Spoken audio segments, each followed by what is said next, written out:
Dave Scott back with Bobbi and Brady, MPP, Haldeman Norfolk. This is our October podcast show. First of all, highs and lows, what's going on at Queen's Park? And let's talk a little bit about the Queen. That was pretty cool, what you did. Yes. Good morning, Dave. The Queen tribute was something that was really unexpected. It was a special sitting of the House. We were expected to actually recess the day that we got news that the Queen had passed. So we extended the session until the following Wednesday. On the Friday morning, I got a call from the Government House Leader's office asking if I would pay tribute to the Queen. And I said, of course, that's a once in a lifetime opportunity. And quite frankly, since I'm a little girl, that's all I've known is the Queen.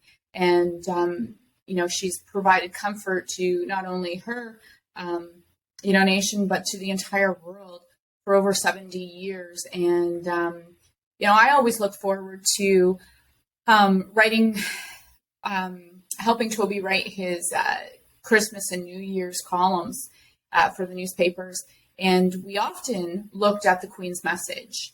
And watching her messages each and every year was always pretty fascinating to me. And, as a woman, I look at the Queen and think, wow, what a remarkable woman. She had all this weight on her from an early age, and she gave her entire life to serving all of us. And on top of that, she was a wife. She was a grandma. She was a great grandma. She was a mother.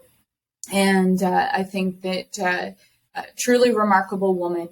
And so when I was asked if I would do this, I said yes. I had no idea that I was only going to be one of 5 people who would actually stand in the House on that special sitting.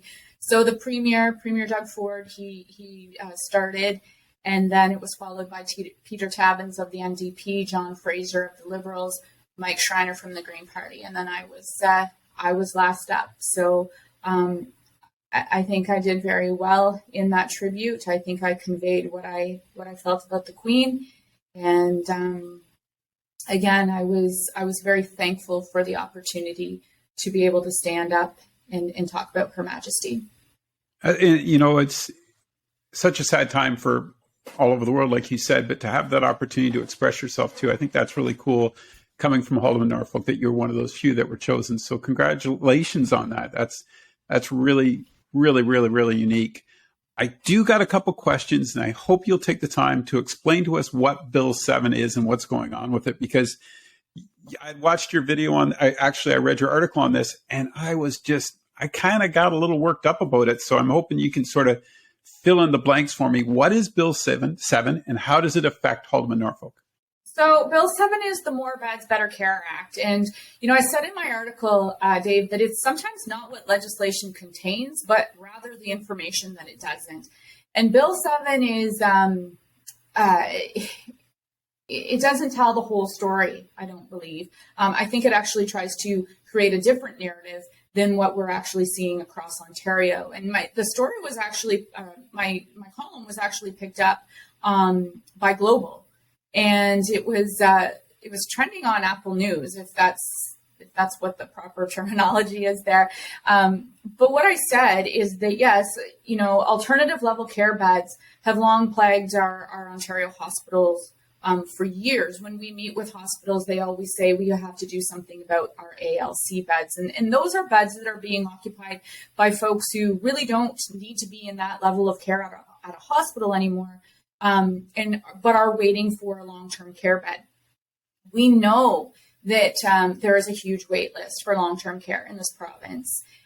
So people say to me, Bobbi, and I'm worried, Aunt Matilda or Uncle Charlie is going to be moved, 1,000 kilometers away. And I say to them, don't worry, please don't worry, because those beds are limited.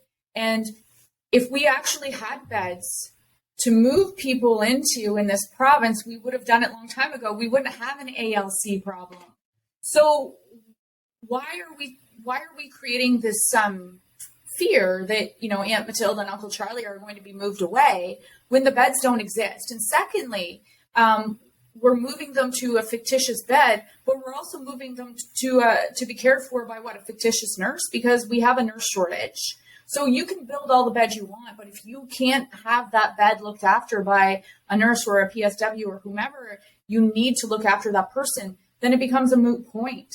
So I think the bill is a guise for something else, and I don't know what that is. My best guess, Dave, is that this bill is actually about building long-term care homes, which is fine. We need those long-term care homes, but I guess it depends on who the government wants to build them, and maybe that's what this bill is hiding, is that this bill is going to allow some of the big folks in the LTC industry to slam up a bunch of homes. I just wish they'd be transparent, because I think this Bill 7, now that it's passed, it's got people worried, and we know that it's not fair to create anxiety in families. There's, when you have loved ones in long-term care, your anxiety is already pretty high. So now creating this unnecessary anxiety that maybe somebody might be moved far away is wrong.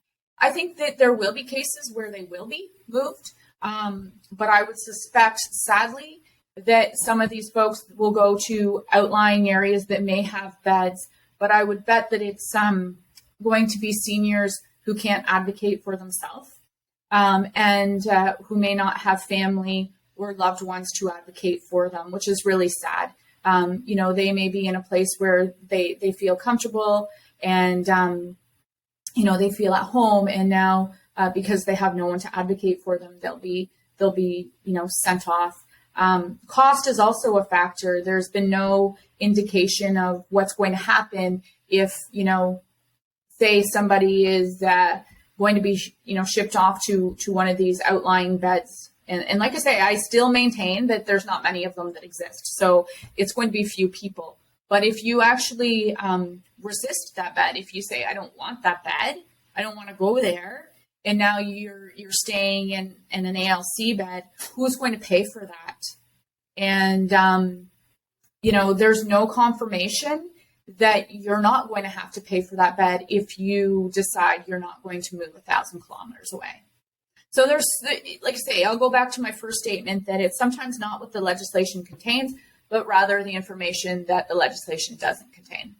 I gotcha. And like you said, they're talking by 2028, 30,000 beds. Where are they going to go? I totally agree with you. Who's going to be the workers, the nurses that we're going to have? What happens if there's another pandemic? We just saw that go through nursing homes. There's so many questions, and I'm glad you're asking all those tough questions, because it needs to be done, because it will affect Haldeman Norfolk. It will affect our senior population going down the road. So we need to know, like you said, we need to know. Absolutely. And this isn't a problem that just occurred overnight. It's not a pandemic problem. The pandemic definitely exacerbated and drew attention to our problems in long-term care. But this is a long time in the making. The previous government did not put shovels in the ground.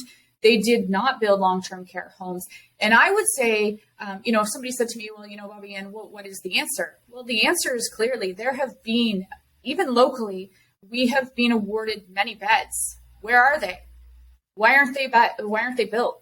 So the government did a good job prior to the election of announcing all these beds that they were going to build. Well, let's get them built. Yeah. Right? Get the shovels in the ground, cut the red tape, and start building these beds. Wow. It's that one was really got me going. The other bill I want to kind of get your input on is Bill 3, the Strong Mayors Act. I don't understand this. Is this I could see this, like you said, affecting Ottawa and Toronto off air. We were talking a bit about this, but how does it affect Haldeman Norfolk? What does it do? Is it like the ultimate power for a mayor? Well, again, the bill is a bit scarce on details, and the devil is always in the details. So I am a bit concerned. I sometimes accidentally call it the super mayor bill. We're going to call up a mayor and send him his cape or her cape and make him a super mayor.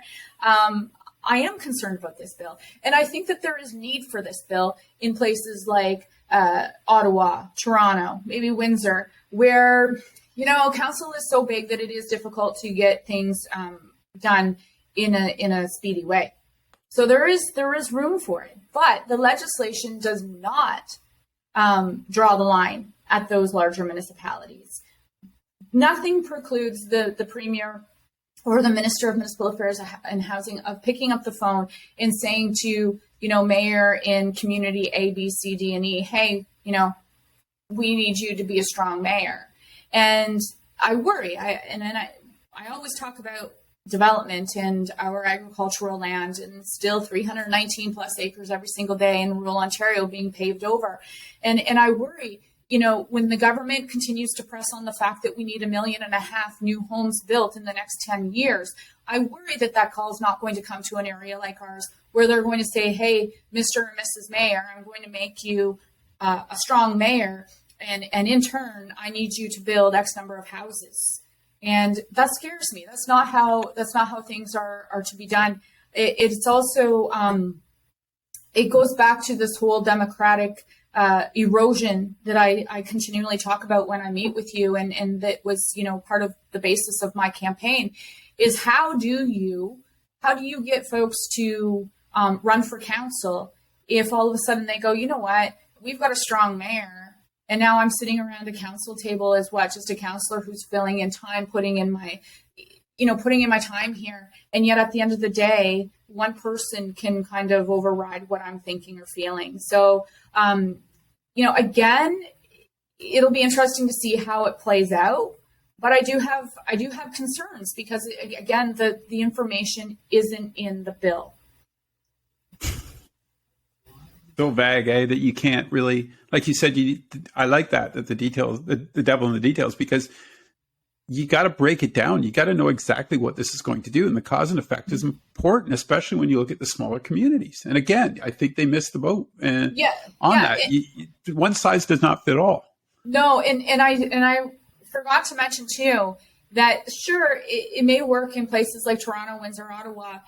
And in those places, keep in mind that the media largely hold councils to account in those larger areas.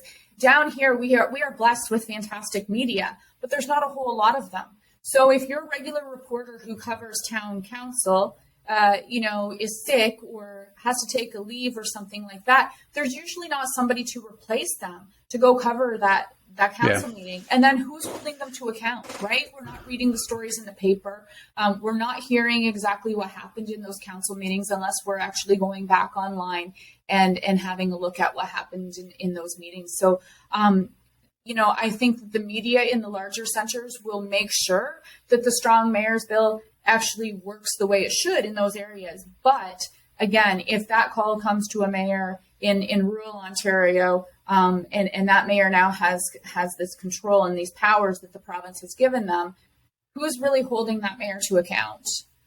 I think that's what our job is on this podcast. We try and educate. You bring these great things to light on these bills. And I think it's important that people, you've got to understand what's going on before you can make decisions. And for the community of Haldimand, Norfolk, and all the residents, if we can provide a little insight, because then it educates them on, this is what's happening in your area. This is what's happening all over the province. I know you're down in Caledonia recently. I know you're out doing everything. I don't know how you do it. It seems like every time I see you, you're at an event. I click on Facebook and there you are. But I know that you were looking at the bridge. Can you give me an update on that?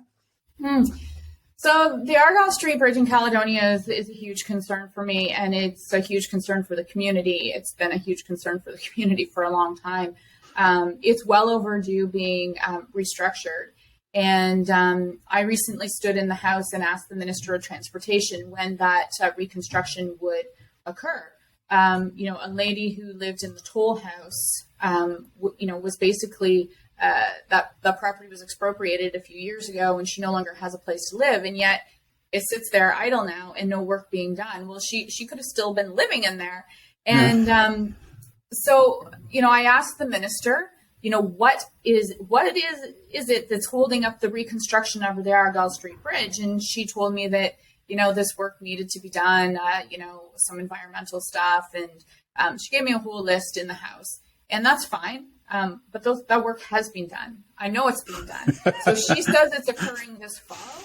I have documentation that actually shows that that work that she is referring to has already been done. So either the documentation that I have is wrong, or B, she's not up to date as to what has actually been done. So there's something holding up that bridge, and nobody will tell me what it is. I am concerned about the safety aspects of that bridge. It's not safe. And in fact, they have lights at either end that if an emergency vehicle needs to go down that bridge, there's lights to shut it down so the emergency vehicles, and you can't go across, I think it's 8 tons. I stood and counted on Saturday morning quickly the number of vehicles between, from one red light to the next. It's unbelievable. Yeah. Absolutely unbelievable, the traffic that is going across that bridge. And, I just hope that the Ministry of Transportation makes good on its word and does do something with that bridge beginning this fall, because I fear that it'll become a national headline. Yeah, and people in Caledonia deserve better. And I'm glad that you're standing up for them and asking those tough questions. It has to be done. This type of work needs to get done quickly and efficiently so that you're right. It's a huge safety issue. One last thing I want to say, give you and Sam that works with you a shout out. I know you guys were out at Simplicity Air recently at their open house. A couple of my friends work there. Thanks for doing that. That's awesome. One of those companies that's developing in Hagersville, and great work they're doing out there, and it's nice to see. So tell Sam thanks. I really appreciate that, and you as well. It's good to see. Thank you. I think it's important that we do get out. If I have a minute, Dave, I'd like to talk about getting out there. Sure. I ran into a lady in Caledonia on Saturday morning. I was judging butter tarts. It's a tough gig, but after 18 butter tarts, I don't want to see a butter tart for a while, to be honest. Nobody used to do the bridge so long. You were on a sugar high. You were just 1, 2, 3, 4. I could have stopped traffic myself.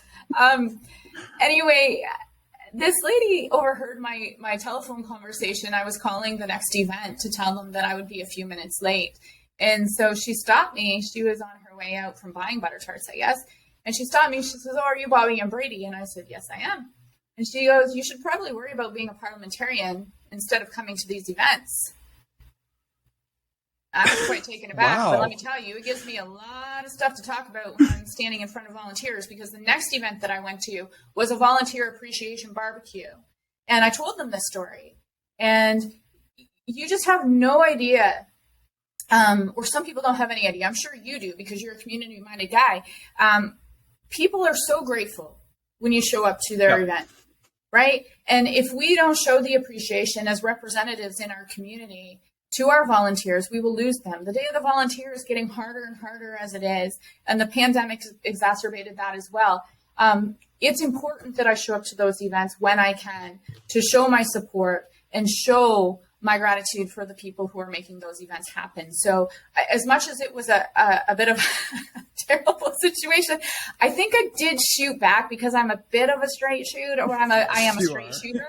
I said to her, "Oh, I didn't know Parliament was sitting anywhere in Ontario on a Saturday morning." You know what? They're your constituents, and I think they love and respect you for getting out there and doing those things. Like I said, you're so busy. I don't know where you find the time, but I do. When we're talking about like Bill 7 and Bill 3, to me, that's the impact you're having too as well, because you're representing Haldimand Norfolk as an independent. You get to say what we're thinking. And I appreciate that. I think a lot of folks do. And you know what? You made somebody happy because you picked their butter tarts. That's right. There's got to be a winner and there's got to be a loser, right? So, but and I did want to say, we've talked about this, I think, on every podcast, and I just want to keep reiterating, because the question came up again to me this weekend. I gave my Queen's tribute actually as St. Paul's Anglican in Port Dover yesterday as well. They asked me to their special service, and so I was able to do my tribute there as well.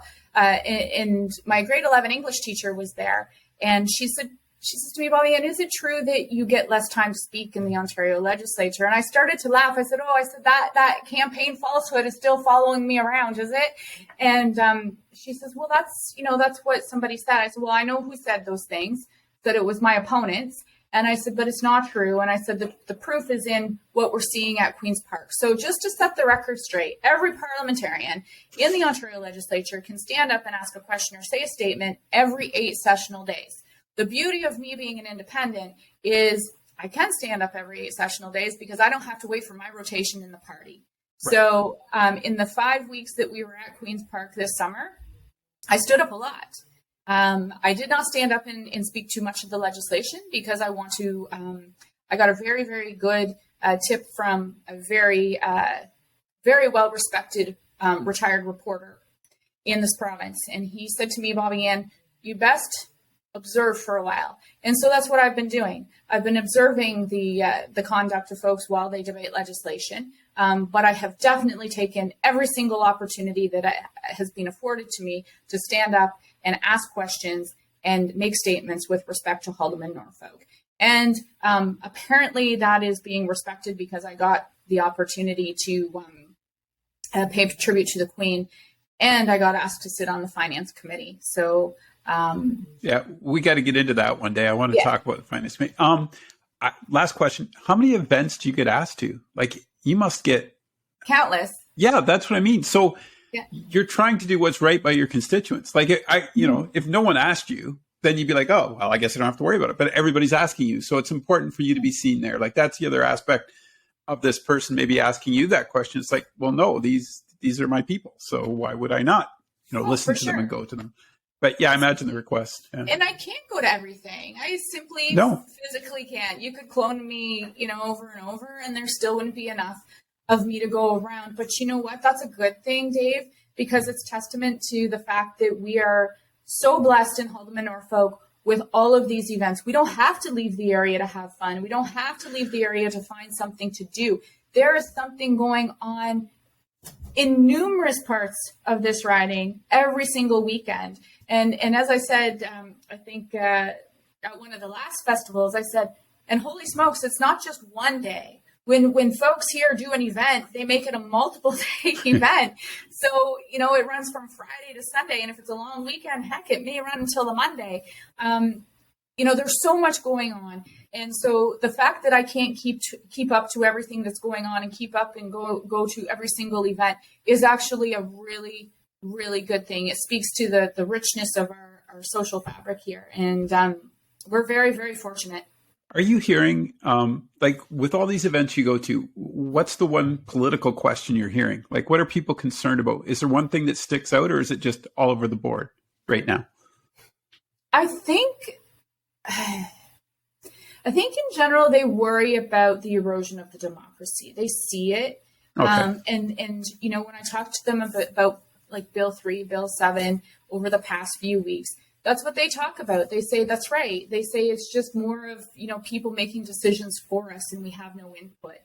I feel people, you know, that cynicism has grown, you know, over the years. And I've seen it here, you know, sitting here working for Toby for 23 years, people had grown cynical. And I think they're even more cynical now because they see, you know, government kind of, you know, just making all the decisions for them and they have no input. And I think we have to bring that back. We have to demand, hey, look, you know what, if we're paying more for everything, then we better have a say, right? You know, government's not always going to agree with us and we're not always going to agree with government, but we've got to be part of the process. We've got to be able to be active in how we get somewhere. And, you know, I had a great conversation with a constituent on Friday who has a completely different view than I do with respect to the 40,000 people they want to bring to Nanticoke. And I said to this person, look, you know what?